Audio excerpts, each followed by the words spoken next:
Hello बच्चों, आज के इस लेक्चर में हम कॉम्बिनेशन ऑफ सेल्स के कुछ इंपॉर्टेंट क्वेश्चंस करने वाले हैं जो प्रीवियस ईयर बोर्ड में पूछे जा चुके हैं। देखो पहला क्वेश्चन क्या कह रहा है, यहाँ पे ये फिगर हमें गिवन है। ये कह रहा है two cells E1 and E2 have an EMF of 2 volt and 6 volt. ये दो सेल आपको दिखाई दे रहे हैं जो कि सीरीज में कनेक्ट हो रखे हैं, ठीक है। क्योंकि देखो ये पाथ एक सिंगल पाथ है, इस सिंगल पाथ में ये दो सेल कनेक्ट है, तो ये दोनों के दोनों क्या सीरीज में है। And internal resistance of 0.3 and 1.2 ओम। उनका इंटरनल रेजिस्टेंस भी हमें ये गिवन है। चलो ये R1 है, ये आपका R2 है, इसे E1 बोल दिया, इसे E2 बोल दिया, ठीक है। तो E1 2 वोल्ट दे रखा है, ये E2 6 वोल्ट दे रखा है, यहाँ पे ये लिखा हुआ है। और ये R1 की वैल्यू दे रखी है, R2 की वैल्यू दे रखी है, ठीक है। फिर कह रहा है यहाँ पे calculate the value of current flowing through the resistance of 6 ohm. देखो ये एक्सटर्नल रेजिस्टेंस ये लगा रखे हैं यहाँ पे, ये जो 6 ओम है इससे कितना करंट पास हो रहा है ये हमें बताना है। Current flowing through the resistance of 6 ohm हमें कैलकुलेट करना है, ठीक है।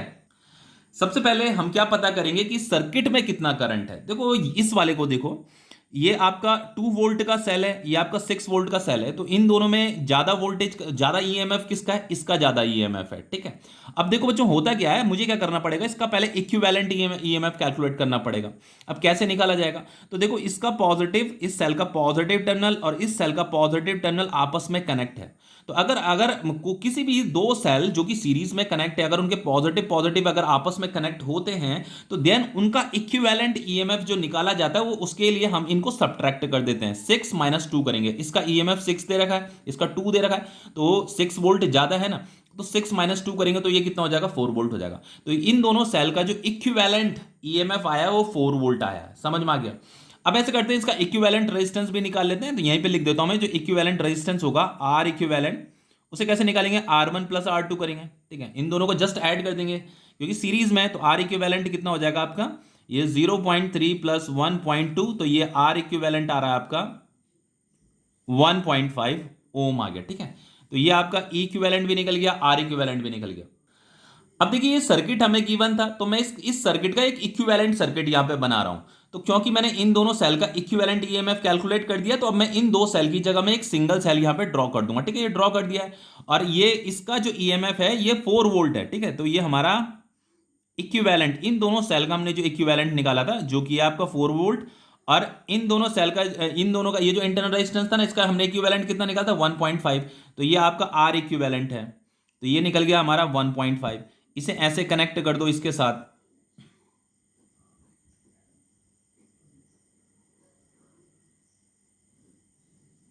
ओके। ये आपका 4.1 ओम दे रखा है, ये आपका 6 ओम दे रखा है, ये आपका 4 ओम दे रखा है। अब देखिए बच्चों एक चीज बहुत इंपॉर्टेंट यहां पे बताने वाला हूं। देखो ये जो इक्विवेलेंट सेल यहां पे बनाया है ना, देखो यहां पे मैंने पहले पॉजिटिव टर्मिनल बना रखा है, बाद में नेगेटिव बना रखा है। ऐसा इसलिए किया है क्योंकि देखो इन दोनों सेल को देखो, ये 6 वोल्ट, इसका ईएमएफ ज्यादा है, इसका ईएमएफ कम है। तो जिसका ईएमएफ ज्यादा होगा ना उस सेल को आपको देखना है, उसका देखो यहाँ पे देखो पॉजिटिव टर्मिनल पहले बना रखा है, नेगेटिव बाद में बना रखा है ना, इसीलिए मैंने इसी की पोलैरिटी के हिसाब से यहाँ पे पोलैरिटी बना रखी है। यहाँ पे मैंने पॉजिटिव टर्मिनल पहले बना रखा है, नेगेटिव बाद में बना रखा है, ठीक है। अब देखो, अब लेट सपोज यहां से करंट क्या चल रहा है, आई चल रहा है, तो यहां से करंट ऐसा चल रहा था, इस तरीके से करंट चल रहा है ऐसा, ठीक है, ऐसे चल रहा है करंट। तो अब यहां से क्या चल रहा है, आई करंट चल रहा है। तो सबसे पहले इस आई को कैलकुलेट कर लेते हैं। तो आई को कैसे कैलकुलेट करेंगे, तो देखो आई के लिए क्या होगा, यहाँ पे मैं ओम्स लॉ लगा रहा हूं, करंट इज इक्वल टू हो जाएगा आपका टोटल ईएमएफ, जिसे हम इक्विवेलेंट ईएमएफ भी बोलते हैं, ये आपका इक्विवेलेंट ईएमएफ। तो यहां पे आ गया आपका total EMF divided by total resistance, total resistance, ठीक है। अब ऐसा करते हैं बच्चों, देखो इन दोनों का टोटल रेजिस्टेंस तो मैंने निकाल दिया, इसका भी टोटल रेजिस्टेंस निकाल लेते हैं इन दोनों का, ये भी दोनों के दोनों पैरेलल में है। तो देन इसका जो इक्विवेलेंट होगा वो इसके साथ सीरीज में होगा और इसके साथ भी सीरीज में होगा, ठीक है। तो सबसे पहले इन दोनों का मैं इक्विवेलेंट निकाल रहा हूं। ऐसे करते हैं, इन दोनों का मैं आर पैरेलल, मतलब पैरेलल कॉम्बिनेशन है ना दोनों का, तो दोनों का मैं इक्विवेलेंट निकाल रहा हूं। उसे कैसे निकालेंगे, इन दोनों को मल्टीप्लाई करो 6 इंटू 4 डिवाइडेड बाय इन दोनों को प्लस कर दो, क्योंकि पैरेलल में ये भी एक फॉर्मूला होता है, ये मैंने आपको बता रखा है। कभी भी पैरेलल में कोई दो सेल हैं तो आप ऐसे कर सकते हो, R1 into R2 divided by R1 plus R2, ये भी एक फॉर्मूला होता है। तो ये 6 इंटू 4 डिवाइडेड बाय 6 प्लस 4, तो ये 6 4 जो 24 डिवाइडेड बाय 10, ये कितना आ गया, 2.4 आ गया। तो इन दोनों का जो इक्विवेलेंट रेजिस्टेंस आ रहा है वो 2.4 आ रहा है, ठीक है। यहां पे लिख देता हूं 2.4। अब देखो क्या करते हैं, यहाँ पे करंट कैलकुलेट कर लेते हैं। I इज इक्वल टू क्या हो जाएगा, टोटल ईएमएफ। टोटल ईएमएफ कितना है 4, तो यहाँ 4 आ जाएगा डिवाइडेड बाय टोटल रेजिस्टेंस। तो टोटल रेजिस्टेंस के लिए क्या करेंगे, सबसे पहले इसका इक्विवेलेंट इंटरनल रेजिस्टेंस कितना था, ये था आपका 1.5। तो यहाँ पे 1.5 को प्लस करो इसके टोटल के साथ, इसका टोटल कितना निकाला 2.4, तो इसे प्लस करो 2.4 प्लस इसको भी ऐड करेंगे 4.1, क्योंकि ये इसका टोटल, इसका टोटल, इसका टोटल, ये तीनों सीरीज में, ठीक है, ये 4.1। तो यहां पे I इज इक्वल टू हो गया आपका 4 अपॉन ये 4 5 5 8 10 0 1 2 2 2 4 एंड 4 8, तो ये 4 अपॉन 8 आ रहा है, तो ये 4 2 8, तो करंट जा रहा है आपका 1/2 एम्पियर आ रहा है, जिसे हम फाइनली लिख सकते हैं 0.5 एम्पियर। देखिए ये जो करंट है ना I, मुझे क्या निकालना है यहाँ पे, मुझे करंट बताना है थ्रू द रेजिस्टेंस ऑफ 6 ओम। ये जो 6 ओम का रेजिस्टेंस है यहां से करंट बताना है। तो देखो ये I करंट यहां आएगा, यहां पे आकर के डिवाइड हो जा रहा है, मान लो यहां से ये I1 जा रहा है, यहां से ये I2 जा रहा है, समझ रहे हो। अब देखो बच्चों, आपको पता है कि दोनों के दोनों पैरेलल में हैं, तो पैरेलल में क्या होता है कि जो इसके अक्रॉस पोटेंशियल डिफरेंस होगा वो इसके अक्रॉस भी पोटेंशियल डिफरेंस होगा, समझ में आ रहा है। तो इसके अक्रॉस, इस रजिस्टर के अक्रॉस जो पोटेंशियल डिफरेंस होगा उसे हम कैसे निकालेंगे, उसे हम निकालेंगे I1 इंटू ये वाला रेजिस्टेंस, और इसके अक्रॉस जो पोटेंशियल डिफरेंस होगा उसे कैसे निकालेंगे, I2 इंटू ये वाला रेजिस्टेंस, ठीक है। तो मैं यहां पे लिख देता हूं I1 into 6 is equal to I2 into 4। तो ये I2 इंटू 4 क्या बच्चों, इसके अक्रॉस पोटेंशियल डिफरेंस, और I2 इंटू 6 क्या, इसके अक्रॉस पोटेंशियल डिफरेंस, समझ में आ रहा है। तो मुझे क्या निकालना, मुझे ये I1 कैलकुलेट करना है, बस बाकी कुछ नहीं करना। तो देखो बच्चों एक और चीज बताता हूं, I इज इक्वल टू, ये जो I है यहाँ डिवाइड हो गया ना, तो I इज इक्वल टू क्या है, I1 प्लस I2 है। तो I2 इज इक्वल टू क्या हो जाएगा आपका, I2 इज इक्वल टू हो जाएगा आपका I माइनस I1। तो ये I2 है ना, I2 की जगह मैं ये I माइनस I1 में पुट कर रहा हूं, ठीक है। ये तो हो जाएगा आपका 6I1, और ये I2 की जगह में ये I माइनस I1 आ जाएगा यहाँ पे, ठीक है, इंटू 4। तो ये हो गया आपका 6I1 is equal to 4I minus 4I1। तो इसे अगर मैं इधर भेजूंगा तो ये 10I1 हो जाएगा इज इक्वल टू 4I, समझ में आ रहा है। तो ये I1 इज इक्वल टू क्या हो गया 4I, 4 into I divided by 10। तो ये फाइनली जस्ट वैल्यू पुट करनी है, 4 इंटू आई, कितना I हमने कैलकुलेट किया था यहाँ पे, ये 1/2, ठीक है। तो 1/2 यहाँ पुट कर देते हैं I की जगह में, 1/2 डिवाइडेड बाई 10, ये 2 2 4 हो गया, तो ये 2/10 आ गया। तो I1 कितना आ रहा है आपका 2/10 आ रहा है, तो ये 2 5 10, ये 1, तो ये आ गया आपका 1/5 एम्पियर। तो हमें यही I1 हमें कैलकुलेट करना था, ये 6 ओम से कितना करंट पास कर रहा है, ये निकालना था ना, current flowing through the resistance of 6 ohm, तो कितना निकला 1/5 ओम निकला। अब देखो नेक्स्ट क्वेश्चन कर लेते हैं, ये हमारा नेक्स्ट क्वेश्चन है। देखिए ये क्वेश्चन आपका CBSE 2016 में आ रखा है आपका। ये क्वेश्चन क्या कह रहा है, क्वेश्चन देखो, 2 cells of EMF 1.5 volt and 2 volt having internal resistance ये 0.2 and 0.3 ohm respectively are connected in parallel. सबसे पहले यहां पे हमें 2 सेल दे रखे हैं और ये पैरेलल में कनेक्ट हो रखे हैं, ठीक है, कुछ इस तरीके से ये आपके पैरेलल में कनेक्ट हो रखे हैं इस तरीके से, ठीक है। और फिर आगे कह रहा है are connected in parallel, calculate the EMF and internal resistance of the equivalent cell. तो हमें यहाँ पे इन दोनों सेल का इक्विवेलेंट EMF भी निकालना है, इसका इक्विवेलेंट इंटरनल रेजिस्टेंस भी निकालना है, ठीक है। ये R1 है, ये आपका R2 है, ये आपका E1 है, ये आपका E2 है। तो यहाँ पे E1 हमें कितना दे रखा है, E1 चलो यहाँ पे मैं वैल्यू लिख देता हूँ, ये 1.5 वोल्ट दे रखा है, E2 दे रखा है आपका 2 वोल्ट, R1 है आपका 0.2, R2 है आपका 0.3। हमें इक्विवेलेंट EMF निकालना है बच्चों, दोनों के दोनों पैरेलल में कनेक्ट है, तो इक्विवेलेंट EMF के लिए जो फॉर्मूला होता है वो होता है आपका E1/R1 plus E2/R2 divided by 1/R1 plus 1/R2, ठीक है। इसी फॉर्मूले का हम यूज करेंगे। यहां पे देखो दोनों की पोलैरिटी सेम है, पहले पॉजिटिव टर्मिनल है फिर नेगेटिव टर्मिनल है, पहले पॉजिटिव टर्मिनल है फिर नेगेटिव टर्मिनल है।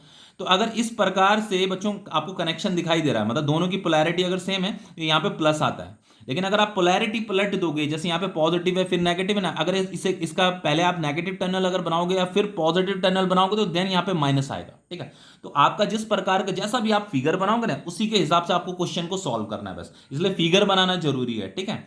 और चलो यहाँ वैल्यू पुट करते हैं E इक्विवेलेंट, ऐसे करते हैं, इसे थोड़ा मैं सॉल्व कर देता हूं। वैसे आप डायरेक्ट यहाँ वैल्यू भी पुट कर सकते हो, डायरेक्ट भी पुट कर सकते हो, लेकिन थोड़ा सा मैं इसे मॉडिफाई कर देता हूं।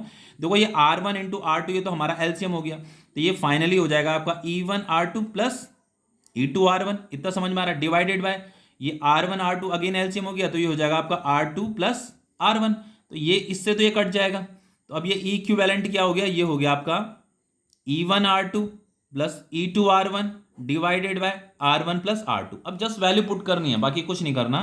तो ये equivalent EMF of two cell जो आएगा हमारा, देखो E1 इंटू R2 ना, तो इन दोनों को मल्टीप्लाई कर दो 1.5 इंटू 0.3 प्लस इन दोनों को मल्टीप्लाई कर दो 2 into 0.2 divided by R1 plus R2 0.2 plus 0.3। तो देखिए ये क्या हो जाएगा आपका 15 3 जा 45, यहां पे डेसिमल आएगा, 2 2 जा 4 होता है आपका 0.4 डिवाइडेड बाय ये हो जाएगा आपका 0.5। तो ये फाइनली हो जाएगा आपका 0.85 डिवाइडेड बाय 0.5। ठीक है, इसे जब आप सॉल्व करोगे ना तो ये आता है आपका 1.7 वोल्ट। तो ये equivalent EMF of two cell निकल गया है। अब हमें यहाँ पे क्या निकालना है, internal resistance of equivalent cell भी निकालना है, मतलब इक्विवेलेंट इंटरनल रेजिस्टेंस भी निकालना है। तो उसके लिए फॉर्मूला क्या होता है, उसके लिए जस्ट ये होता है आपको दोनों के दोनों पैरेलल में ना, तो 1/R equivalent is equal to 1/R1 plus 1/R2। Just value put कीजिए, तो 1/R equivalent is equal to ये हो गया आपका 1/0.2 plus 1/0.3। 1/R equivalent is equal to हो जाएगा आपका ये 0.2 इंटू 0.3 एलसीएम आ जाएगा, तो ये 0.3 प्लस 0.2 हो गया। ठीक है, तो 1/R equivalent is equal to ये कितना हो जाएगा आपका 6, 3 2 जा 6, तो ये होगा आपका 0.06 और ये हो गया आपका 0.5। तो इसे जब आप सॉल्व करोगे ना तो ये हो जाएगा आपका R equivalent is equal to हो जाएगा आपका 0.06 डिवाइडेड बाय 0.5 और ये फाइनली आता है बच्चों आपका 0.12 ओम आता है। ठीक है, अब देखिए नेक्स्ट क्वेश्चन करते हैं। देखो यहां पे ये क्वेश्चन क्या कर रहा है, ये भी बहुत इंपॉर्टेंट क्वेश्चन है, ये भी आपका बोर्ड में पूछा गया है क्वेश्चन। देखिए इस क्वेश्चन में क्या कर रहा है, 4 identical cell each of EMF 2 volt are joint in parallel. देखो ये 4 सेल आइडेंटिकल सेल है, ये चारों पैरेलल में कनेक्ट हो रखे हैं। ठीक है, फिर क्या कह रहा है, supply of current, providing supply of current to external circuit consisting of 2 15 ohm resistor. यहाँ पे ये दो 15 ओम के रजिस्टर कनेक्ट है, तो इन्हें ये करंट आई करंट मिल रहा है। ठीक है, यहाँ से इस तरीके से। फिर the terminal voltage of the cell as read by an ideal volt meter is 1.6 volt. तो वो ये कह रहा है कि ये जो सेल्स हैं बच्चों, ये जो 4 सेल हैं, इनका जो टर्मिनल वोल्टेज दे रखा है, जो इक्विवेलेंट टर्मिनल वोल्टेज दे रखा है, ध्यान से देखिए, the terminal voltage of the cells लिखा हुआ है, एक सेल का टर्मिनल वोल्टेज नहीं है, इन चारों का इक्विवेलेंट टर्मिनल वोल्टेज है by an ideal volt meter is 1.6 volt है। Okay, calculate the internal resistance of each cell. हमें ईच सेल का जो है इंटरनल रेजिस्टेंस बताना है, कैसे बताएंगे। सबसे पहले क्या करेंगे बच्चों, ऐसे करते हैं, सबसे पहले इसका इक्विवेलेंट ईएमएफ निकाल लेते हैं। तो इसका जो इक्विवेलेंट ईएमएफ होगा वो क्या होगा, देखो मैंने आपको बताया था कि जब भी हम आइडेंटिकल सेल को पैरेलल कनेक्ट कर देते हैं तो उसका जो इक्विवेलेंट ईएमएफ होता है वो इंडिविजुअल सेल के ईएमएफ के बराबर होता है। तो इस सर्किट का जो इक्विवेलेंट ईएमएफ होगा वो किसके बराबर होगा, ई के बराबर होगा। जो एक सेल का ईएमएफ होगा ना उसी के बराबर होगा। तो है कितना, एक सेल का ईएमएफ कितना, 2 वोल्ट है, तो इसका इस सर्किट का इक्विवेलेंट ईएमएफ कितना आ गया, 2 वोल्ट आ गया। ठीक है, अब ये जो इंटरनल रेजिस्टेंस है इसका भी इक्विवेलेंट निकाल लेते हैं। तो जो इक्विवेलेंट इंटरनल रेजिस्टेंस होता है जिसे हम आर इक्विवेलेंट भी बोलते हैं। ठीक है, इन 4 सेल का इंटरनल रेजिस्टेंस का इक्विवेलेंट, तो वो क्या होगा बच्चों, वो आर अपॉन एन होगा। एन का मतलब होता है नंबर ऑफ सेल, तो नंबर ऑफ सेल कितने, 4 है ना, तो एन की जगह में बस 4 आ जाएगा, बस आर अपॉन 4। तो ये जो आर है ये तो हमें गिवन नहीं है, ये इसकी वैल्यू तो हम जानते नहीं है, यही तो हमें कैलकुलेट भी करना है, internal resistance of each cell, यही तो हमें कैलकुलेट भी करना है। ठीक है, अब देखो ये दोनों के दोनों पैरेलल में, तो इनका भी इक्विवेलेंट निकाल लेते हैं। ये जो एक्सटर्नल रेजिस्टेंस है इसका इक्विवेलेंट निकाल लेते हैं। तो ये R P is equal to क्या हो जाएगा, इन दोनों को मल्टीप्लाई कीजिए 15 इंटू 15 डिवाइडेड बाय 15 प्लस 15, इतना तो पता ही होगा आपको। तो यहां पे ये हो जाएगा आपका R P is equal to, इसे आगे सॉल्व कीजिए, 15 इंटू 15 होता है आपका 225 डिवाइडेड बाय 15 प्लस 50 30। ठीक है, तो ये आपका 5 6 जा 30, 5 4 जा 20, 5 5 जा 25, 3 2 जा 6, 3 1 जा 3, 3 5 जा 15, तो ये हो गया आपका 7.5। तो इन दोनों का जो इक्विवेलेंट आ रहा है, ये दोनों को दोनों पैरेलल में, ठीक है, इन दोनों का जो इक्विवेलेंट आया वो आया 7.5 ओम। अब देखिए ऐसे करते हैं, करंट के लिए इक्वेशन बनाते हैं। करंट क्या हो जाएगा आपका, करंट इज इक्वल टू ये वाला करंट, ये हो जाएगा आपका टोटल ईएमएफ मतलब इक्विवेलेंट ईएमएफ। ठीक है, यहां पे लिख देता हूं पहले, total EMF divided by total resistance. तो इस सर्किट का जो टोटल ईएमएफ है वो कितना है, ये 2 वोल्ट अभी निकाला था हमने just, divided by total resistance कितना होगा, तो टोटल रेजिस्टेंस होगा बच्चों ये R अपॉन एन प्लस 7.5, इसका टोटल 7.5 है और इसका कितना है R अपॉन एन है, तो इनको हम जस्ट ऐड कर देंगे तो ये हो जाएगा आपका 7.5 divided by R upon N. तो finally I is equal to हो गया 2 divided by 7.5 plus R upon N का मतलब है नंबर ऑफ सेल, तो नंबर ऑफ सेल कितने हैं, 4 है। ठीक है, अब देखिए बच्चों मुझे ये R कैलकुलेट करना है, तो R मैं तभी कैलकुलेट कर पाऊंगा जब मैं इस I की वैल्यू मुझे मिल जाएगी। तो देखो इस I को कैसे कैलकुलेट किया जाएगा, यहां पे मैं आपको बता देता हूं। देखो यहां से I करंट जा रहा है, तो इन दोनों का मैंने इक्विवेलेंट निकाल दिया, मतलब इन दोनों का जो पैरेलल कॉम्बिनेशन है ना, इसका मैंने टोटल रेजिस्टेंस यहां पे कितना निकाला था, ये 7.5 निकाला था। तो इस 7.5 को अगर मैं मल्टीप्लाई कर दूं इस I के साथ, तो I इंटू टोटल जो R है, मतलब इसका जो टोटल रेजिस्टेंस, अगर मैं मल्टीप्लाई कर दूंगा तो वो क्या निकलेगा बच्चों, इन दोनों यहां इस ये जो 2 पॉइंट है, इन 2 पॉइंट का टर्मिनल वोल्टेज निकलेगा। तो इन 2 पॉइंट का टर्मिनल वोल्टेज हमें दे तो रखा है, देखो क्या कह रहा है, the terminal voltage of the cells, ये जो 4 सेल है बच्चों, इसका जो इक्विवेलेंट टर्मिनल वोल्टेज दे रखा है by an ideal voltmeter 1.6 volt दे रखा है। तो बच्चों जो टर्मिनल वोल्टेज होता है वही तो एक्सटर्नल जो रेजिस्टेंस होता है ना उसको मिलता है। आपको पता है ना, कोई भी जो सेल होता है जब उससे करंट पास होता है तो करंट पास होने से कुछ वोल्टेज का ड्रॉप हो जाता है, इस एक्सटर्नल ये जो इंटरनल रेजिस्टेंस है इसकी वजह से कुछ वोल्टेज का ड्रॉप हो जाता है। तो जो बचा हुआ वोल्टेज होता है ना उसी को टर्मिनल वोल्टेज बोलते हैं। अब वही वोल्टेज जो होता है इस एक्सटर्नल रेजिस्टेंस को मिलता है। तो यहां पे लिखा हुआ है the terminal voltage of the cells as read by an ideal voltmeter is 1.6 volt. इसका मतलब ये है कि इस एक्सटर्नल रेजिस्टेंस को जो वोल्टेज मिल रहा है 1.6 वोल्ट मिल रहा है। ठीक है, तो यहां पे क्या आ जाएगा आपका 1.6 आ जाएगा। यहां पर टर्मिनल वोल्टेज है, टर्मिनल वोल्टेज क्या हो जाएगा, I इंटू आई, यहां से करंट जा रहा है किस में जा रहा है, इस टोटल रेजिस्टेंस में जा रहा है, I इंटू 7.5। ठीक है, तो I इज इक्वल टू क्या हो जाएगा आपका 1.6 डिवाइडेड बाय 7.5। बस यहां I की वैल्यू यहां पुट कर देनी है, तो ये I की जगह में मैंने पुट कर दिया आपका 1.6 डिवाइडेड बाय 7.5, ये हो गया आपका 2 डिवाइडेड बाय 7.5, ये R अपॉन 4। ऐसे करते हैं, क्रॉस मल्टीप्लाई कर देते हैं। ठीक है, इसे मैं इधर भेज रहा हूं, इसे इधर भेज रहा हूं, तो ये हो गया आपका 7.5 plus R upon 4 is equal to 2 into 7.5 divided by 1.6। अब ऐसे करते हैं, देखो इसे सॉल्व करते हैं, ये हो जाएगा आपका R upon 4 is equal to 2 into 7.5 कितना हो जाएगा 15 डिवाइडेड बाय 1.6 माइनस 7.5। अब देखिए यहां पे ना एलसीएम ले लेते हैं, ये हो गया आपका R अपॉन 4, इसका एलसीएम कितना आ जाएगा, ये 1.6 और ये हो जाएगा आपका 15 माइनस, और ये 7.5 इंटू 1.6 जो होता है आपका 12 होता है। ठीक है, तो इसे यहां कर लेते हैं, इसे ये हो गया आपका R upon 4 is equal to 15 minus 12 हो गया आपका 3 अपॉन 1.6, तो R is equal to 4 3 12 upon 1.6। तो इसे अगर मैं सॉल्व करता हूँ, यहाँ डेसिमल हटेगा, यहाँ 0 जाएगा, ये 4 3 12 0, 4 4 16 एंड देन ये हो रहा है आपका 4 7 28 और 4 5 20। तो R कितना आ रहा है आपका 7.5 ओम आ रहा है इंटरनल रेजिस्टेंस। अब देखिए नेक्स्ट क्वेश्चन है आपका, ये भी बहुत सिंपल क्वेश्चन है, ये भी आपका बोर्ड में पूछा गया है, ये वाला क्वेश्चन देखिए क्वेश्चन कह रहा है आपका 3 identical cell each of EMF 4 volt and internal resistance r connected in series to a 6 ohm resistor. तो देखो यहां पे ये आपके ये 3 सेल हैं, आइडेंटिकल सेल हैं। ठीक है, ये एक एक्सटर्नल रजिस्टर के साथ कनेक्ट है, इस तरीके से ये आपका एक्सटर्नल रजिस्टर है, इसका रेजिस्टेंस कितना दे रखा है 6 ओम दे रखा है, और ये 4 वोल्ट है, ये भी आपका 4 वोल्ट है, ये भी आपका 4 वोल्ट है। ठीक है, इसका इंटरनल रेजिस्टेंस अभी हमें नहीं पता, हमें इंटरनल रेजिस्टेंस कैलकुलेट करना है। ठीक है, टर्मिनल वोल्टेज भी निकालना है, तो इंटरनल रेजिस्टेंस हमने ये R ले लिया यहाँ पे। अब देखिए बच्चों, अगर मैं यहाँ पे करंट के लिए इक्वेशन बनाता हूं तो करंट क्या हो जाएगा आपका, करंट हो जाएगा आपका total EMF divided by total resistance.